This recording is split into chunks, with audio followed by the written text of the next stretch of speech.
The world knew Prince as a superstar. But on the night of May 9, 1992, at Dodger Stadium, something shattered that image. A woman's voice. A scream. And a decision that would change music history forever. If you remember 1992, you remember a world that felt different. MTV still played music videos.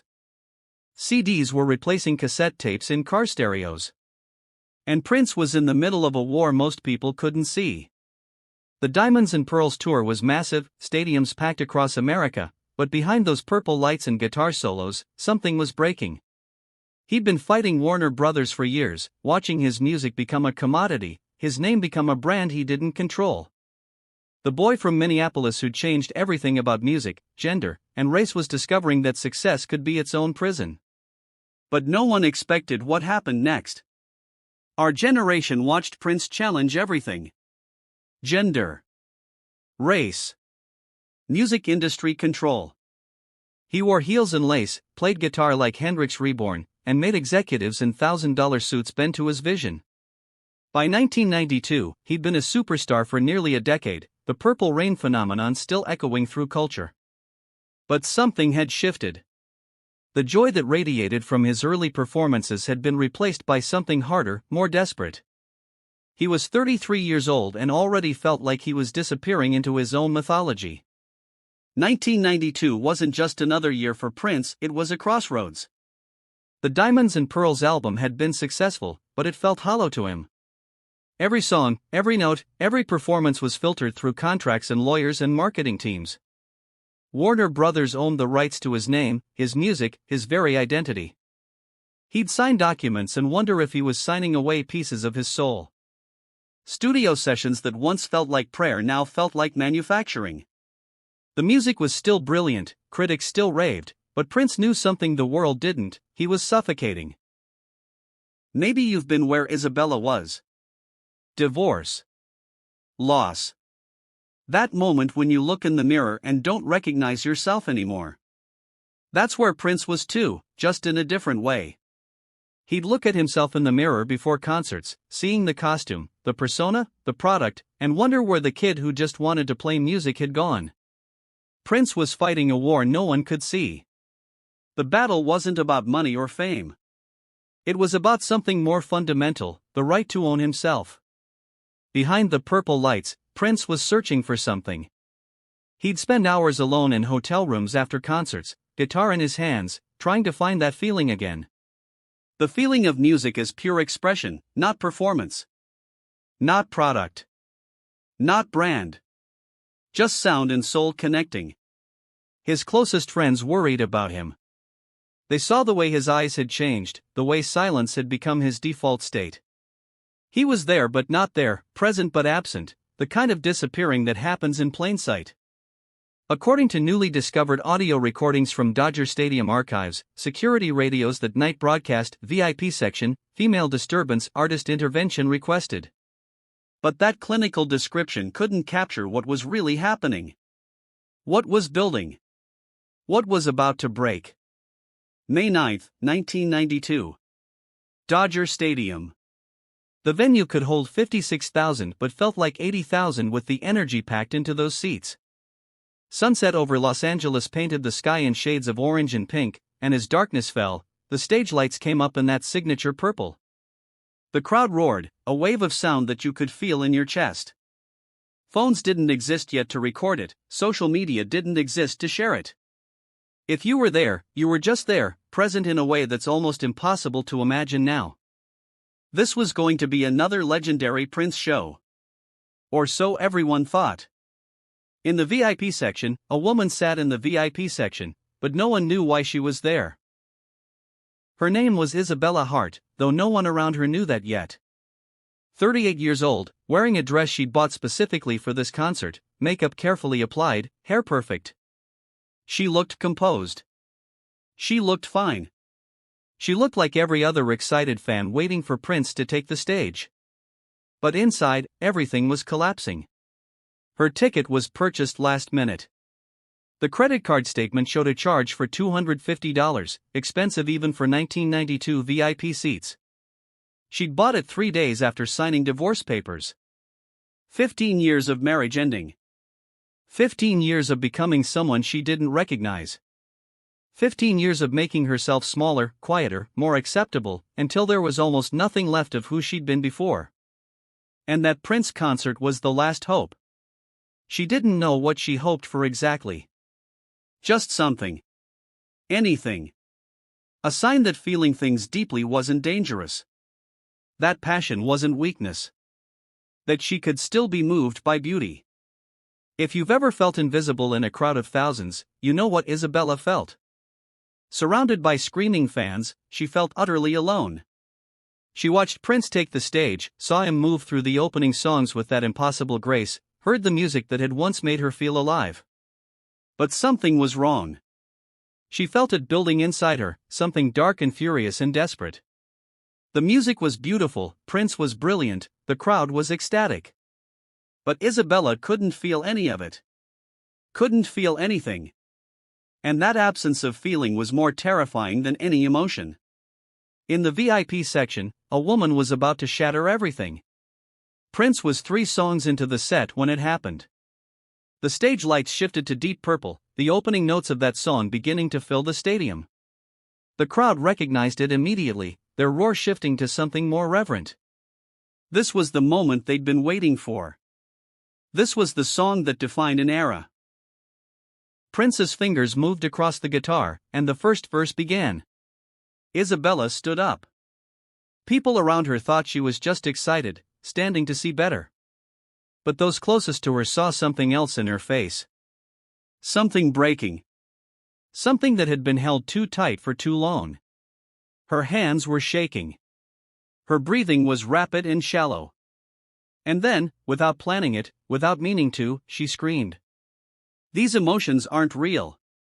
The words cut through the music, through the crowd noise, through everything. Raw and desperate and furious.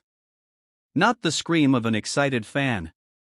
The scream of someone drowning. The scream of someone who'd spent 15 years being told her feelings were too much, too intense, too dramatic. That real adults didn't feel so deeply. That passion was immaturity. That she needed to calm down, grow up, be reasonable. And then, silence. The music stopped. 80,000 concerts, 30-year career. Prince had never stopped a song mid-performance. So what changed that night? The crowd gasped, confused. Was this part of the show? Some kind of theatrical moment? But those close to the stage saw Prince's face, saw the way he'd frozen, guitar still in his hands, looking out into the darkness of the VIP section. He'd heard her. Through all that noise, all that crowd energy, all that performance momentum, he'd heard one woman scream and recognized it for what it was. 3 security guards moved toward Isabella. Standard protocol.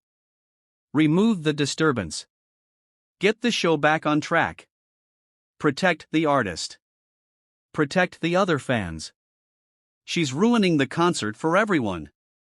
Take her out. Now. The guards were professional, efficient, already reaching for her. But then Prince's hand went up. And everything froze. Security radios crackled, "Artist has stopped us. What do we do?" The guards looked at each other, then at the stage, then at Isabella who was now sobbing, hands over her face, mortified. Prince set down his guitar carefully. The silence in the stadium was absolute. 80,000 people. And not a single sound. What were they waiting for? Some thought it was part of the show. Others felt something breaking in real time. The weight of that moment was almost unbearable. Music historian Dr. Emily Lordy noted in her 2020 Prince biography, 1992 was his breaking point, not musically, but emotionally. The Dodger moment was the catalyst everyone missed. What happened next would echo for decades. Prince walked to the front of the stage, closer to where Isabella stood frozen in shame and anguish. He didn't speak into the microphone. He just spoke, his voice carrying in that impossible silence. Stop. Let her speak. Security backed away. Isabella looked up, tears streaming down her face, mascara running, everything she'd tried to hold together completely fallen apart. And Prince looked at her, really looked at her, and she saw something in his eyes that made her chest hurt. Recognition. He saw her. Not the disturbance, not the crazy woman, not the problem to be removed. He saw her pain and recognized it as his own. Close your eyes for a moment. Can you hear it? The first notes of Purple Rain. But not yet. First, Prince spoke again, and this time his voice was gentle, almost a whisper that somehow everyone heard. Sometimes the loudest voice belongs to the one in the most pain. And I hear you. Isabella's knees buckled. The people around her caught her, held her up. When Prince raised his hand to stop security, maybe you felt it too, that instinct to protect someone who's breaking. That understanding that sometimes people don't need to be removed or silenced. Sometimes they need to be seen. Prince turned back to his band, picked up his guitar, and nodded. The music started again. But when Purple Rain started again, it wasn't the same song anymore. Something had shifted in the air, in the energy, in the very molecules of sound traveling through that stadium. This wasn't a performance anymore. This was something else entirely. Something raw and real and necessary. Prince closed his eyes as he played, and the music poured out of him with a vulnerability that made grown men weep. As the first note played again, something had changed forever. The purple lights that flooded the stadium weren't just lighting effects anymore. They felt alive, pulsing in rhythm with collective heartbeat. The guitar notes didn't just reach your ears, they reached something deeper, something primal. Prince's voice, when it came, was stripped of all performance, all showmanship. It was just truth. Just feeling. Just human connection in its purest form. Have you ever experienced a moment where music stopped being sound and became healing? That's what happened at Dodger Stadium that night.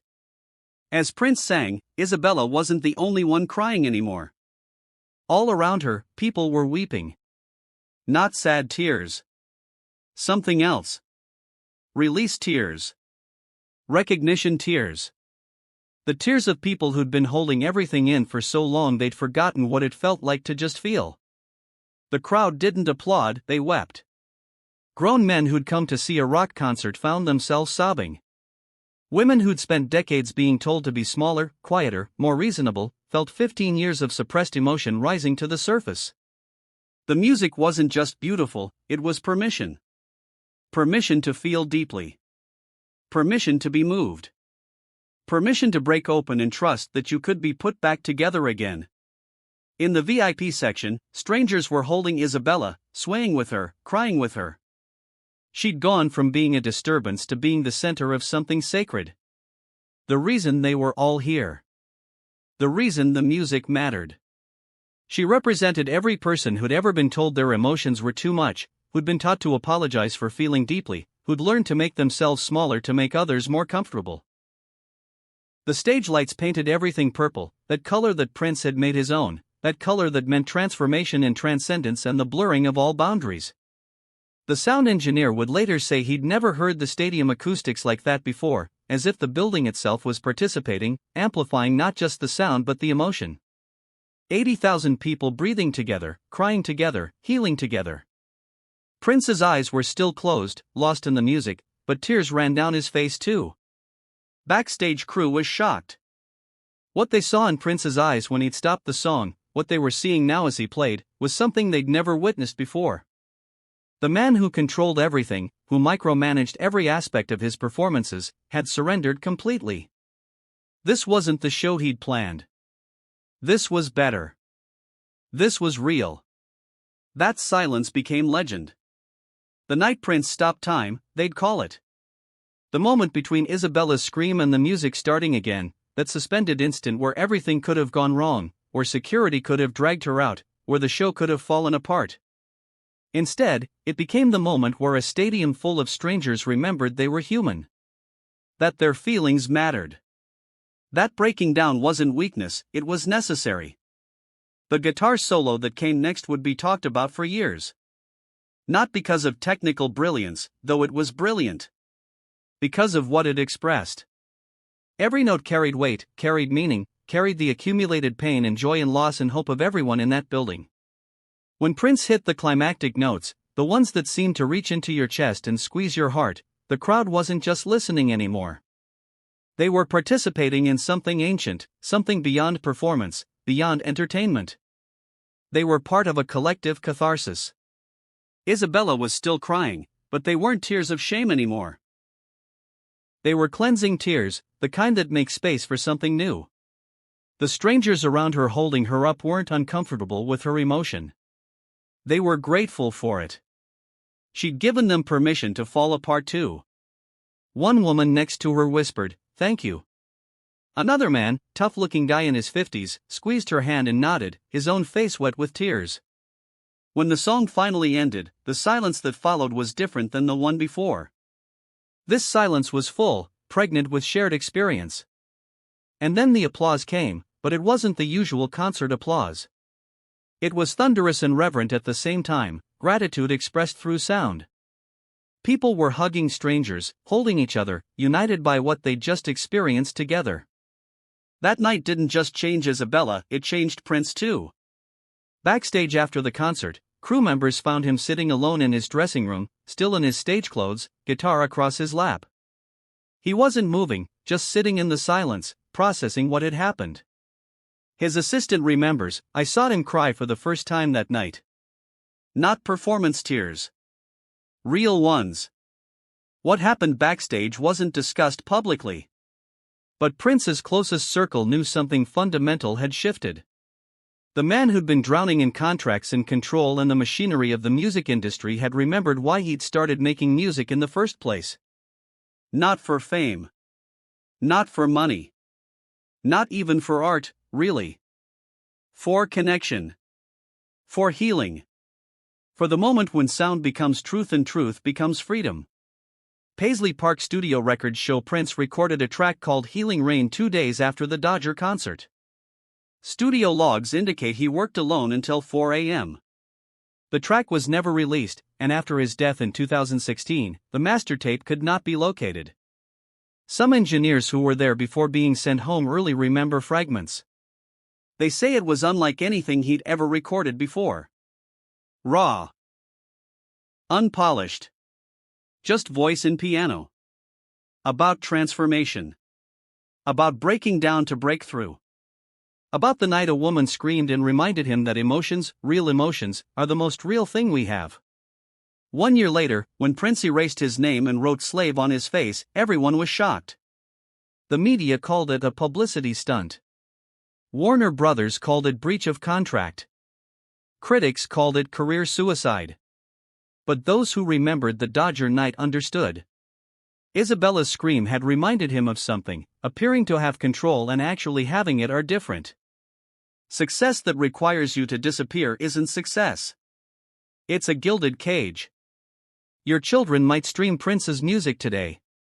But they'll never know what it was like to wait for MTV to play Purple Rain.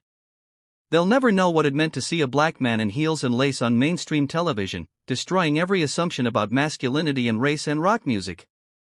They'll never know the feeling of live music in a world without phones, where the only way to hold on to a moment was to actually be present in it. The plan to tear up the Warner Brothers contract started after that night. Notes were found at Paisley Park years later, dated May 1992, outlining his strategy. The transformation into symbol, the rebellion, the reclaiming of his own identity, it all traced back to one woman's scream and his decision to honor it instead of silence it. One guard would later say, "I've worked 200 concerts. I've never seen an artist protect a heckler before. That's when I knew he was different." We all remember where we were when Prince died in 2016. The world stopped. Purple lights on buildings across the globe. Musicians who'd never met him leaping on television. It felt like losing something irreplaceable, which we had. But in the grief, stories emerged. Stories that had been kept private, sacred. And the Dodger Stadium story was one of them. When Prince died in 2016, his heirs found a letter while going through Paisley Park archives. Dated May 11, 1992, 2 days after the concert. It wasn't addressed to anyone specific, just a note to himself. Most of it was private, sealed by the estate. But one line was shared: "Last night, I remembered why I create. Not to perform control, but to surrender to truth." She screamed, and I heard myself. Think about your own 1992. What were you fighting? What were you losing? What parts of yourself had you learned to hide to make others comfortable? Maybe you were Isabella, screaming silently through a marriage that was killing you slowly. Maybe you were Prince, successful beyond imagination but trapped by that very success. Maybe you were just someone in the crowd, holding everything together, until one unexpected moment gave you permission to fall apart. That's what music does when it's real. Not the manufactured stuff, not the calculated hits designed by algorithms, but real music made by real humans who are brave enough to be vulnerable. It gives us permission to feel. Permission to break. Permission to remember that emotions aren't weaknesses to be managed but truths to be honored. Prince wasn't a god. He was a 33-year-old man who chose to see another human's pain instead of looking away. Who stopped a concert at the height of his career because someone was drowning and he remembered what drowning felt like. Who created a space for 80,000 people to collectively remember that feeling deeply isn't a problem to be fixed. It's the whole point of being alive. The night music stopped being performance and became healing. That's what May 9, 1992, became in the memory of everyone who was there. Not just another concert on a legendary tour. Not just another city, another stadium, another crowd. The night when a superstar became human, when a woman's breakdown became everyone's breakthrough, when music remembered its original purpose. To connect souls, to heal wounds, to remind us we're not alone in our pain. Isabella Hart, if you're out there, if you're reading this or hearing this story being told decades later, know this: you didn't ruin the concert that night. You saved it. You reminded everyone in that stadium that their feelings mattered. That breaking down isn't failure, it's honesty. That the most powerful thing we can do is be exactly who we are, exactly where we are, without apology. If this story moved you, if you remember Prince, if you've ever been saved by a song, if you've ever felt too much in a world that demands we feel less, then you know why this night mattered. Why it still matters. Why it will always matter. Because the night Prince stopped time at Dodger Stadium wasn't about one artist or one fan. It was about all of us. Every person who's ever felt alone in a crowd. Every person who's ever been told to calm down, be reasonable, stop being so emotional. Every person who's ever needed permission to simply feel what they feel. Music has the power to do that. Real music. Honest music. Music made by people brave enough to be broken in public. Prince gave that gift to the world for decades, but on May 9, 1992, he gave something even more precious: the gift of being seen. The gift of mutual recognition between two drowning people who found solid ground by admitting they were drowning. That's the legacy. That's what endures beyond the albums and the awards and the legendary performances. One moment. One woman. One scream. One decision to honor pain instead of silence it. And 80,000 people who learned that night that their emotions aren't just real, they're the realest thing they have.